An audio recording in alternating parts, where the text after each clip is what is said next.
Ce qui s'est passé mardi dernier devant un tribunal fédéral de Miami restera dans l'histoire comme l'un des moments juridiques les plus choquants.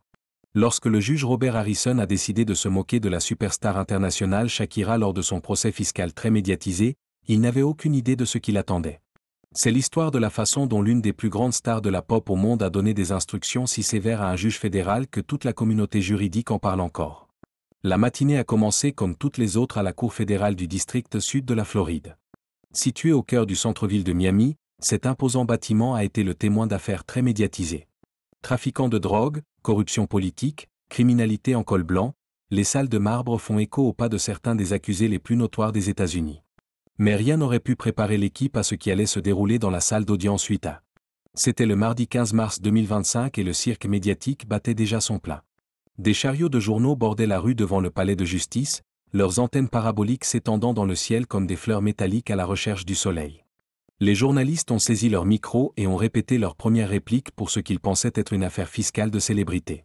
Shakira est menacée d'inculpation, ont-ils répété. Une pop star risque une peine de prison. Aucun d'entre eux ne se doutait qu'ils étaient sur le point de devenir des témoins de l'histoire judiciaire.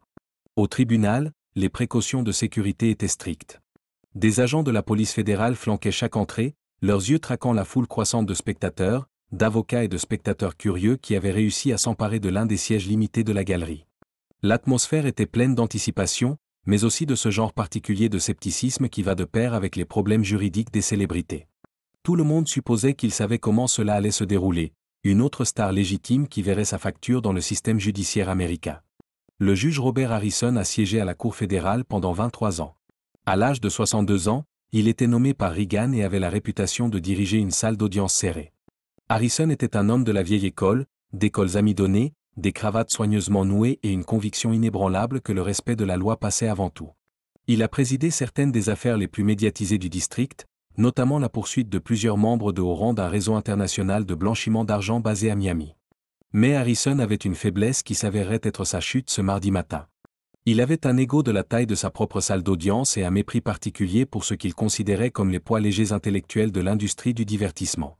Les membres de la Cour connaissaient la réputation de Harrison, il aimait démontrer sa supériorité intellectuelle, surtout lorsqu'il s'agissait de célébrités qui se trouvaient dans sa salle d'audience. Harrison avait déjà fait la une des journaux à cause de sa langue acérée. 3 ans plus tôt, lors d'un procès impliquant une vedette de la télévision pour évasion fiscale, il avait déclaré « Si vous passiez autant de temps à lire les lois fiscales qu'à lire vos propres coupures de presse, nous ne serions peut-être pas ici aujourd'hui. » Le commentaire est devenu viral et a cimenté la réputation de Harrison en tant que juge qui ne supportait pas les imbéciles. À l'approche de 9 heures, les directeurs ont commencé à prendre place. L'équipe du procureur, dirigée par la procureure adjointe Sarah Mitchell, s'est assise à son bureau et a examiné ses notes une dernière fois. Mitchell était connue pour sa préparation méticuleuse et ses antécédents parfaits dans des affaires d'accusation très médiatisées.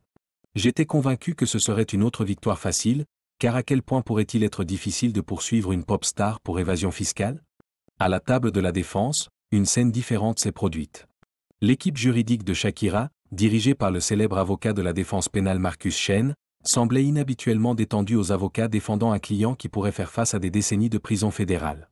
Shen, diplômé en droit de Harvard avec un dossier impeccable dans la défense d'affaires fiscales internationales, n'arrêtait pas de regarder sa montre et de fixer les portes de la salle d'audience avec quelque chose qui ne pouvait être décrit que comme de l'anticipation. Puis, à 8h58 exactement, Shakira est entrée dans la salle d'audience. La transformation a été immédiate et spectaculaire. Le murmure de la conversation qui avait empli la galerie se changea en silence absolu. Toutes les têtes se tournèrent vers l'entrée de l'accusé. Mais ce n'était pas la Shakira que le monde connaissait des clips musicaux et des scènes de concert. Fini les cheveux flottants, les costumes brillants, la présence magnétique sur scène qui a captivé des millions de personnes à travers le monde. Au lieu de cela, une femme a franchi les portes de la salle d'audience, fixant chaque centimètre carré de l'avocat sérieux. Shakira portait un costume bleu marine parfaitement ajusté, avec ses cheveux attachés en un chignon élégant. Portant une mallette en cuir, il se déplaçait avec l'assurance de quelqu'un qui est tout à fait à l'aise dans les procédures judiciaires formelles. Sa transformation était si complète que plusieurs spectateurs ont regardé autour d'eux et se sont demandé si elle était vraiment la même personne dont les hanches étaient devenues mondialement célèbres parce qu'elle ne mentait pas. Le juge Harrison observa son apparition avec un amusement fin. Il attendait clairement la pop star glamour, pas cette version professionnelle polie. Mais au lieu de lui donner une pause, le comportement sérieux de Shakira a semblé l'amuser encore plus. C'était une célébrité qui essayait de se déguiser en personne sérieuse, pensa-t-il. Comme c'est pittoresque. Lorsque Shakira s'est assise à la table de la défense, elle a échangé des mots calmes avec son avocat. Chen hocha la tête et sortit une épaisse mallette de manille de sa mallette. Tout ce qu'il y avait dans ce dossier semblait leur donner à tous les deux une confiance considérable. « Levez-vous, tout le monde » a crié le shérif, et la salle d'audience s'est levée lorsque le juge Harrison a pris sa position. Il examina la salle d'audience bondée avec satisfaction. Les affaires très médiatisées ont toujours attiré les foules, et Harrison aimait être le centre d'attention. « Asseyez-vous » ordonna Harrison, et il s'assit sur sa chaise avec l'air satisfait d'un homme qui était sur le point de présider à ce qu'il pensait être une victoire facile pour l'accusation. « Nous sommes ici aujourd'hui pour l'affaire des États-Unis contre Shakira Isabel Mebarak Ripoll, affaire numéro 25 CR 1147. Le défendeur est accusé d'évasion fiscale fédérale en lien avec des revenus gagnés entre 2018 et 2022. Les accusations étaient graves, omission délibérée de payer des impôts sur des revenus de plus de 50 millions de dollars. Si elle est reconnue coupable, Shakira risque jusqu'à 5 ans de prison pour chaque chef d'accusation, ainsi que des amendes et des millions de dollars d'amende. L'accusation a allégué qu'il avait établi sa résidence aux Bahamas pour éviter les impôts espagnols, alors qu'en réalité il vivait à Barcelone, créant ainsi un réseau complexe d'obligations fiscales internationales qu'il aurait ignoré. La procureure adjointe Mitchell s'est levée pour faire sa déclaration liminaire. Elle était polie, professionnelle et absolument sûre d'elle. « Votre Excellence, commença-t-il, cette affaire est une question de responsabilité. Bien que l'accusée ait gagné des centaines de millions de dollars grâce à sa carrière musicale internationale, elle aurait choisi de se soustraire à ses obligations fiscales par le biais d'un système élaboré impliquant plusieurs juridictions et sociétés écrans. » Mitchell a décrit le dossier de l'accusation avec une précision militaire. Il a décrit les affirmations de Shakira selon lesquelles elle était résidente des Bahamas, le temps réel qu'elle a passé en Espagne et les structures financières complexes qui auraient été utilisées pour minimiser la responsabilité fiscale. C'était un récit captivant soutenu par des preuves documentaires apparemment accablantes. L'accusé a peut-être le don d'écrire des chansons accrocheuses, a poursuivi Mitchell, mais son talent pour le divertissement n'excuse pas la violation délibérée du Code fédéral des impôts. Les preuves démontreront que le défendeur a été impliqué dans un plan délibéré pour échapper aux impôts et devrait être tenu responsable comme tout autre citoyen. Alors que Mitchell parlait, le juge Harrison a hoché la tête en signe d'approbation. C'était exactement le genre d'affaire qu'il aimait, des faits clairs, une culpabilité évidente et un accusé qui pensait manifestement que son statut de célébrité le protégerait des conséquences. Il regarda Shakira et s'attendit à voir dans les phares l'expression typique d'un cerf d'une célébrité confrontée à un crime grave. Au lieu de cela, il a été surpris de voir Shakira prendre des notes détaillées et son stylo se déplacer rapidement dans un bloc-notes. Il semblait avoir traité chaque point du raisonnement de l'accusation avec l'attention concentrée de « enfin » par un avocat. Mais c'était impossible, pensa Harrison. C'était une pop star, pas un avocat. Lorsque Mitchell a terminé sa déclaration liminaire, le juge Harrison s'est tourné vers la table de la défense. M. Chen, la défense souhaite-t-elle faire une première déclaration? Chen se leva lentement, le même sourire confiant au coin de sa bouche. Oui, Votre Excellence. Mais d'abord, je me demande si le tribunal me permettrait de poser une brève question de procédure. Les sourcils d'Harrison se levèrent légèrement. Normalement, les questions de procédure étaient réglées avant les déclarations initiales, mais il hocha la tête. Allez-y, conseiller. Votre honneur, mon client a exprimé le désir d'être représenté dans ce processus, et je n'ai exercé que des fonctions consultatives. La salle d'audience a éclaté en chuchotement. La représentation en prose, c'est-à-dire se défendre sans avocat, était presque inconnue dans les affaires fédérales complexes. C'était légal, mais c'était largement considéré comme un suicide professionnel. L'expression d'Harrison passa de l'amusement à la confusion. M. Chen, dit lentement Harrison, je suis sûr que vous avez conseillé à votre client que l'auto-représentation dans une affaire pénale fédérale n'est pas recommandée. Surtout dans une affaire impliquant un droit fiscal international complexe. Chen hocha la tête. En effet, j'ai donné ce conseil, votre honneur. Cependant, mon client est assez persistant. Elle croit qu'elle est particulièrement qualifiée pour gérer ses propres défenses. Harrison regarda directement Shakira pour la première fois.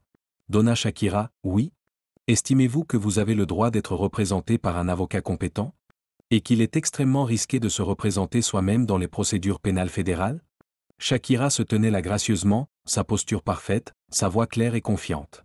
Je vois, votre honneur. Et je comprends l'inquiétude de la Cour. Mais je pense que je suis très bien placé pour représenter mes propres intérêts dans cette affaire. Harrison ne pouvait pas s'en empêcher. Un sourire condescendant se répandit sur son visage. Madame Shakira, je suis sûr que vous êtes très doué dans quoi que vous fassiez. Mais le droit pénal fédéral n'est pas un concours de popularité ou un concours de talent. Il s'agit d'une affaire grave qui nécessite de sérieuses connaissances juridiques. Les mots flottaient dans l'air comme un défi. Plusieurs membres de la galerie se déplaçaient inconfortablement sur leur siège.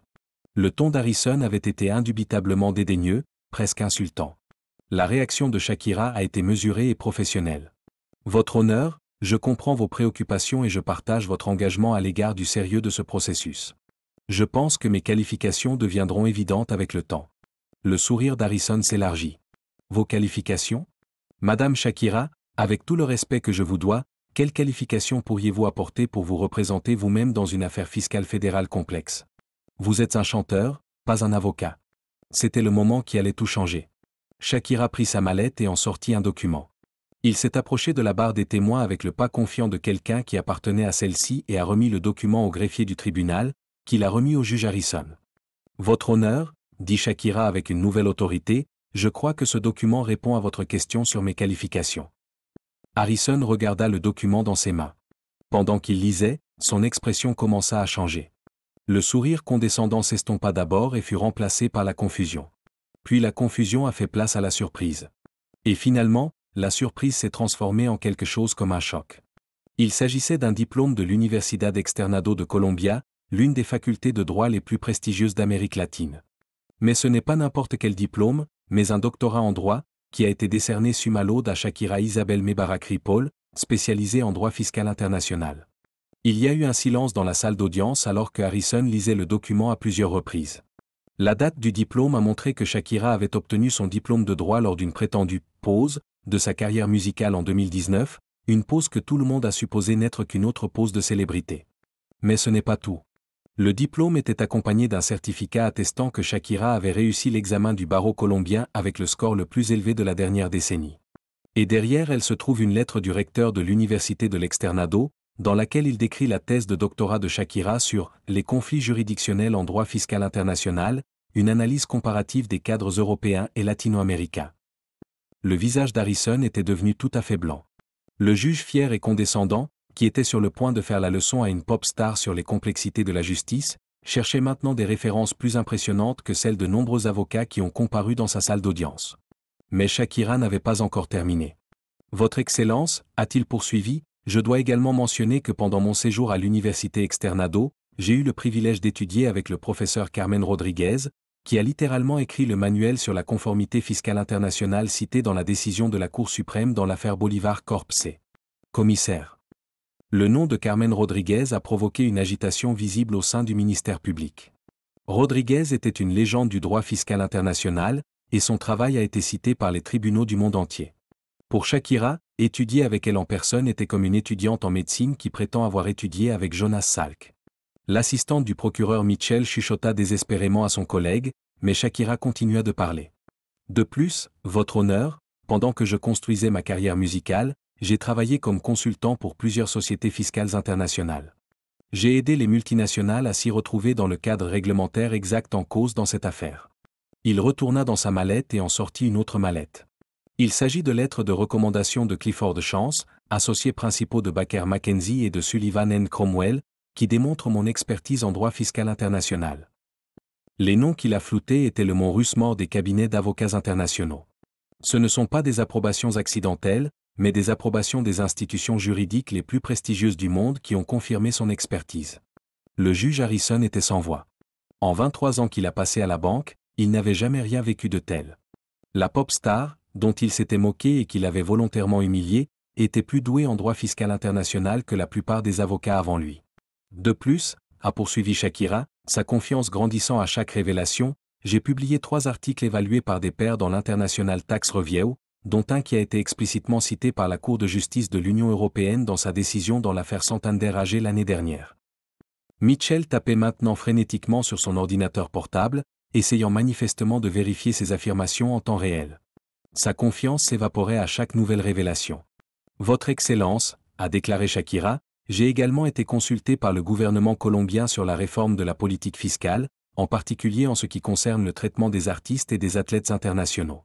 Depuis, le cadre que j'ai contribué à développer a été adopté par 12 autres pays d'Amérique latine. » La salle d'audience était sous le choc. Non seulement elle était une célébrité avec un diplôme en droit, mais elle était une véritable experte dans le domaine même du droit qui était au cœur de son cas. Le juge Harrison a finalement trouvé sa voie. Madame Mebarak Ripoll, a-t-il dit, utilisant son nom civil avec un respect renouvelé, ses lettres de crédibilité sont impressionnantes. Mais je dois vous demander, pourquoi n'avez-vous pas commencé avec cette information? Le sourire de Shakira était léger mais significatif. Votre honneur, je pense qu'il est toujours préférable de laisser les actions parler plus fort que les références. J'étais prêt à prouver mes connaissances juridiques par le biais de ma profession juridique plutôt que de simplement les affirmer. Harrison s'est rendu compte qu'il était tombé directement dans un piège qu'il s'était tendu. Ses suppositions et ses préjugés l'ont amené à s'humilier devant une salle d'audience bondée. Les caméras vidéo qui ont enregistré l'affaire avaient capturé chaque instant de son traitement condescendant par quelqu'un qui, semble-t-il, était beaucoup plus qualifié qu'il ne le pensait. Votre honneur, a poursuivi Shakira, si le tribunal est satisfait de mes qualifications, j'aimerais aborder certaines questions fondamentales avec le dossier de l'accusation. Harrison hocha faiblement la tête. Allez-y, conseiller. En d'autres termes, Madame Ripoll. Ce qui s'est passé ensuite ne ressemblait à rien de ce que le tribunal fédéral de Miami avait jamais vu auparavant. Shakira a disséqué le dossier de l'accusation avec une précision chirurgicale, démontrant une maîtrise du droit fiscal international qui a laissé tout le monde dans la salle d'audience complètement stupéfait. Votre honneur, a-t-il commencé, toute l'affaire de l'accusation est basée sur une incompréhension fondamentale du traité visant à éviter la double imposition entre l'Espagne et les Bahamas, en particulier de l'article 4, qui traite de la détermination de la résidence fiscale.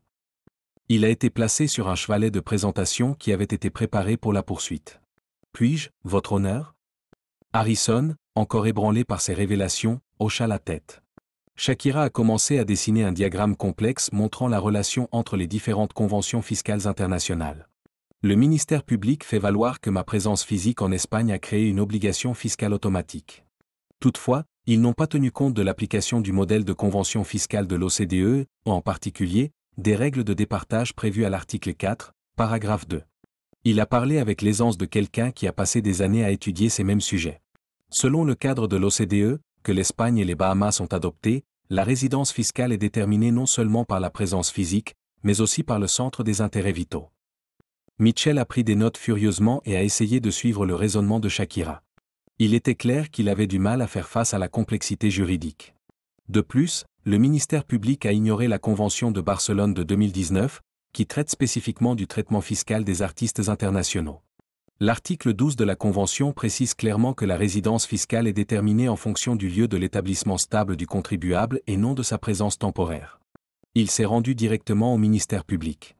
Dans sa déclaration liminaire, Madame Mitchell a cité le procès de Martinez contre l'autorité fiscale espagnole comme un précédent pour son argument de résidence. Cependant, cette affaire a été tranchée avant l'entrée en vigueur de la Convention de Barcelone, surtout, c'est un homme d'affaires, et non un artiste international, qui est soumis aux dispositions spéciales de la Convention. La couleur disparut du visage de Mitchell. Il s'est rendu compte que son affaire soi-disant secrète avait été construite sur des bases juridiques dépassées.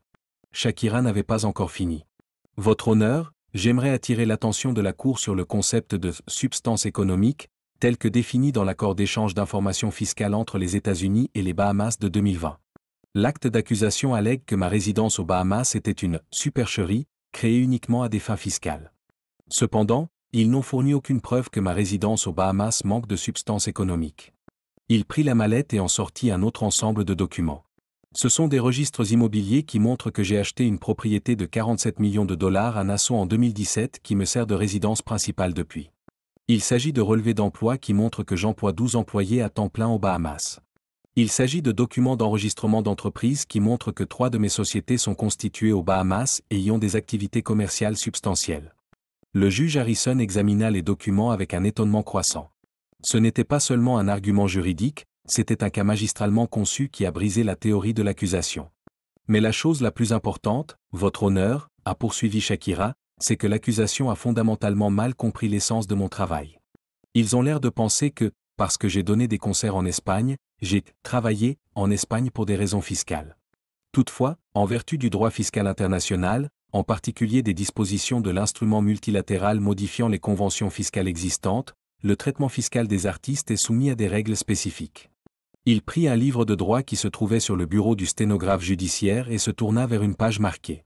L'article 17 du modèle de convention fiscale de l'OCDE, qui régit l'imposition des artistes-interprètes et des sportifs, prévoit expressément que les revenus provenant de prestations peuvent être imposés dans le pays où la prestation a lieu, mais que cela ne détermine pas la résidence de l'artiste.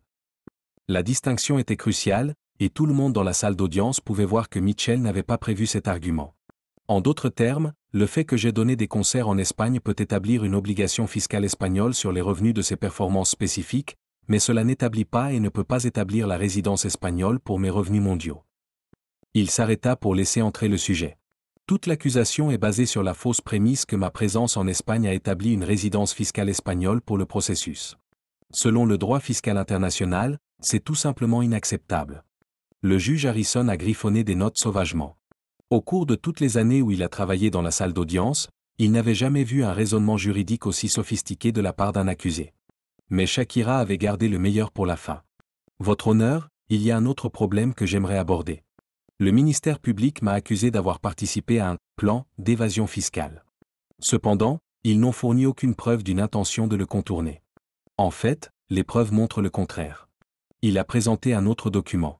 Ceci est une lettre de mes conseillers fiscaux aux autorités fiscales espagnoles, datée du 15 janvier 2018, demandant officiellement des conseils sur mes obligations fiscales en tant qu'artiste international résidant aux Bahamas. Les autorités espagnoles n'ont jamais répondu à cette demande. Il y avait un silence de mort dans la salle d'audience. C'était une bombe que personne n'avait vu venir.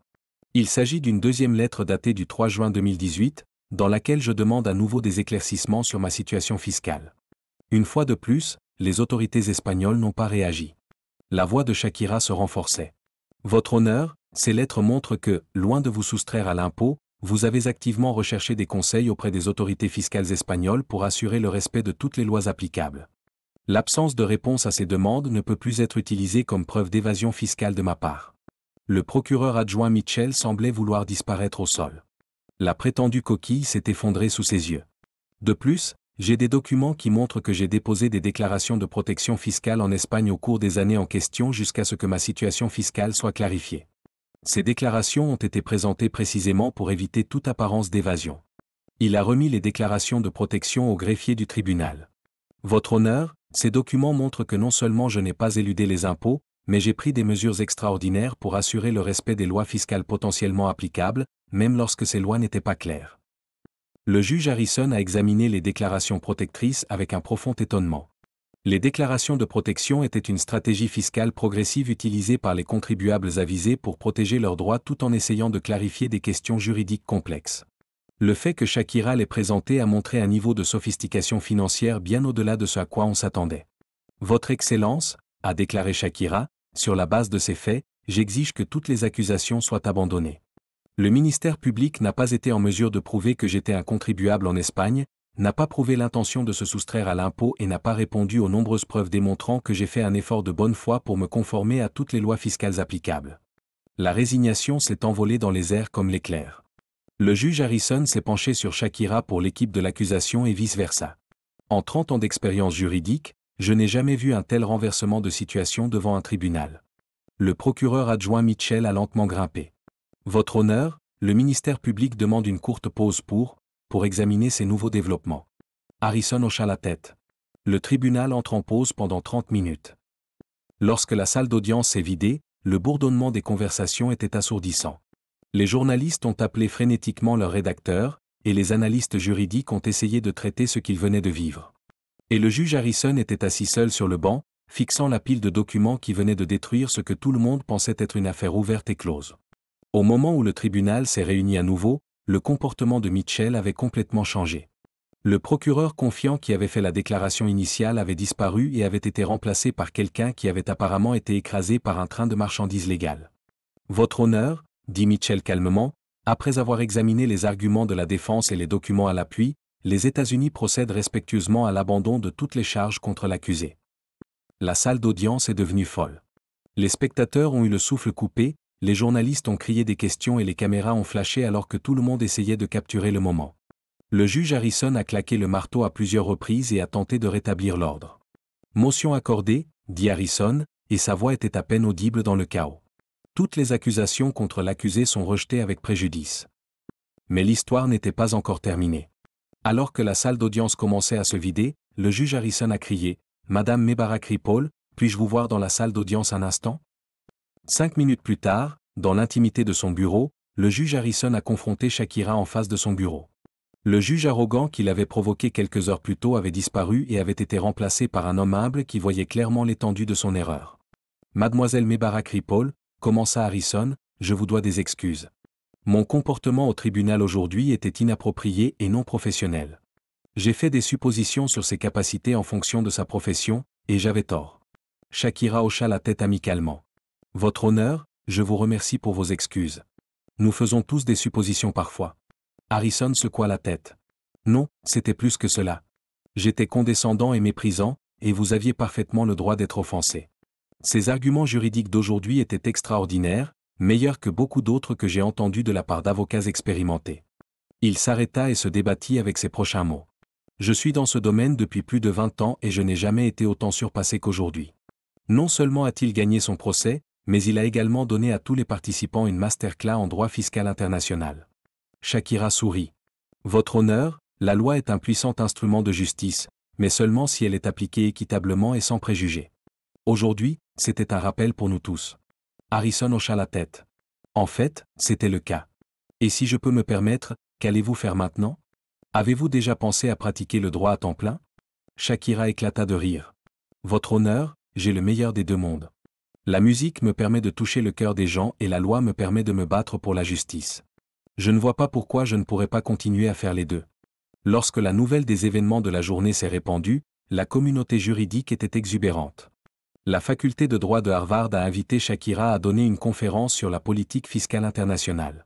Le gouvernement colombien lui a offert un poste de conseillère spéciale sur les réformes fiscales. Et les blogs juridiques du monde entier l'ont qualifiée de l'une des démonstrations judiciaires les plus impressionnantes de la profession juridique de ces derniers temps. Mais l'impact le plus significatif a peut-être été le juge Harrison lui-même. Cette expérience l'avait radicalement changé.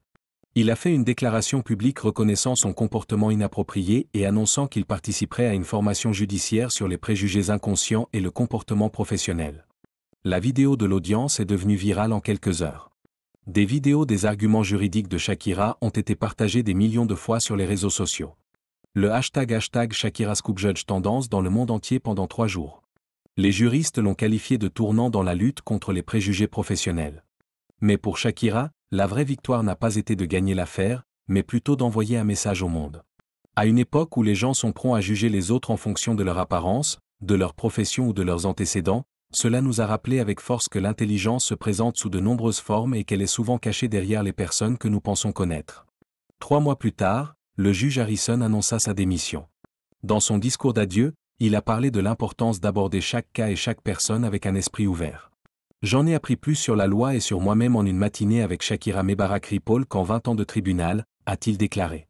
Quant à Shakira, elle a repris sa double carrière avec un nouvel objectif. Leur album suivant, Legal Mind, comportait une chanson intitulée Never Judge, qui est devenue un hymne pour tous ceux qui ont été sous-estimés pour être qui ils étaient ou ce qu'ils faisaient dans la vie. L'affaire États-Unis. Shakira Isabelle Mebarak Ripoll est devenue une lecture obligatoire dans les facultés de droit du monde entier, non pas à cause de ses précédents, mais à cause de ce qu'elle a enseigné sur les dangers de la partialité et le pouvoir de la préparation. Et quelque part dans un palais de justice fédérale à Miami, il y a un panneau qui n'était pas là auparavant. Il déclare « Le pouvoir judiciaire est aveugle, mais les juges doivent garder les yeux ouverts ». C'est un rappel que dans la poursuite de la justice, les suppositions peuvent être des ennemis de la vérité, et que la sagesse peut provenir des sources les plus inattendues. Le jour où Shakira a obtenu son diplôme de juge fédéral a été plus qu'une simple victoire juridique. C'est devenu une leçon pour tout le monde sur l'importance de ne jamais sous-estimer les autres et d'être toujours prêt à apprendre quelque chose de nouveau. Parce que parfois, la personne dont vous pensez tout savoir peut être la personne la plus intelligente de la pièce.